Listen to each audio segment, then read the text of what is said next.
Well, welcome back to the next big story as we explore Regency Silver Corp, a Canadian resource company exploring for high-grade silver, gold, and copper in Mexico during this precious metal renaissance, trading on the TSXV under RSMX and the OTCQB under RSMXF. This video is disseminated on behalf of Regency Silver Corp, and we are privileged to be joined by Bruce, the founder and CEO. First and foremost, welcome, sir. Hi, Cal. Thanks for having me on.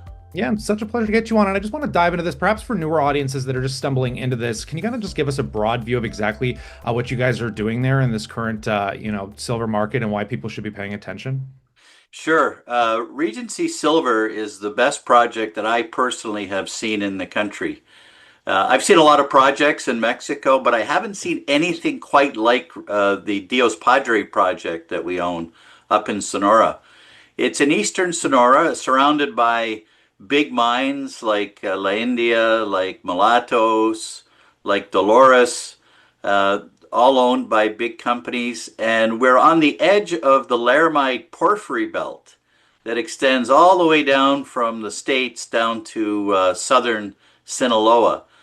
And what that means is there's potential here for a big discovery, and we feel we're well on our way to announcing like a major discovery here. We've already drilled some spectacular drill holes, and we feel we've got something big on our hands.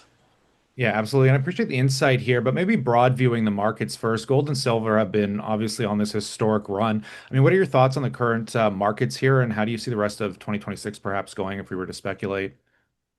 Well, I think the markets in gold and silver in particular have surprised everyone. They just keep going up and up and up. Uh, they've surprised everybody because they were suppressed for so long, but it looks like that suppression has now ended. And the structural issues around the world, the currency issues, the debt issues are all coming up now. And so I don't think the suppression can be put back onto silver in particular and gold. And at these prices, it makes exploring and producing very worthwhile. Yeah, and diving in deeper here as well, your flagship property, is your wholly owned high-grade Dios Padre that you mentioned there, the gold, copper, silver project in Mexico. I mean, do you want to update investors on that project specifically here and what's going on? Sure, we drilled three very good holes a few years back, and due to financial constraints in the market, we weren't able to drill until this year, or sorry, 2025. And we hit in 2025, we announced that we hit the lower gold breccia zone that we announced before, and we hit some very similar core to what we had hit before. And then we moved up dip 225 meters up towards the historic Dios Padre silver mine. And up there, we've hit some very nice looking mineralization. So the assays are going to be coming in soon, and we're very excited and looking forward to those assays. Yeah, so something to look forward to for sure. How should investors think about the current resource potential and upside from the ongoing exploration? I mean, what are the key geological drivers you're most excited about today? Well, the fact that we're in a Laramide porphyry zone, the fact that we've hit some substantial widths of mineralization with very good grade, the fact that we've continued the mineralization, we've proven it continues up towards the historic silver mine, gives us a potential for both good grade and size. And that's something that's very difficult to find around the world. There's very few of these types of deposits, these high sulfidation slash porphyry deposits. So it's very welcoming and encouraging when you drill into one. Now, what are the most important milestones? I know you've given a little bit of insight here, but discuss the milestones catalysts investors should be watching over the next 6 to 12 months.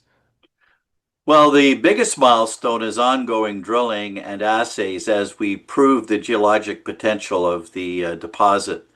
So we're well funded right now. We just raised $8 million last year. We're drilling, and I think investors will see from our ongoing drilling that there's a lot of potential here at Dios Padre. Yeah, and just to finish up, I know there's a lot going on right now with investor interest and even Mexico having Plan Mexico. I mean, it looks like the government's leaning into building out a lot of their resources as well. I mean, with increased global interest in precious metals and supply constraints, I mean, where do you see Regency Silver fitting into the broader silver supply story over the next decade? Well, our goal is to drill it and sell it. Uh, we could put it in production if we wanted to, because I do have experience with operations as well as exploration. But where it could fit in, it could be a big mine someday in that region. Now, one thing that investors really need to focus on here is that at current gold and silver prices, you don't need high grade anymore. 45 grams, which would be considered, 2 years ago or a year ago even, to be too low, you can make money with that now at $100 silver. So that's something that investors really haven't caught on to now. The margins in the industry are going to be phenomenal going forward, and the value of explorers that can fit into the pipeline of the mid tiers and the majors, and I would put Regency Silver in that category. We're going to be we're going to be doing very well as the market comes towards us. So very little investment in the sector so far, very little investor interest. It's going to expand, and it's going to drive, in my view, it will drive up the price of the equities. Well, on that, Bruce, I appreciate you taking the time today. As we pass it off to the viewer, as always, we're going to leave the links if you would like to explore Regency Silver Corp further in the description below. Consider subscribing as news and catalysts come down the wire. We will bring it to you here. But on that, as always, we look forward to catching you in the next one.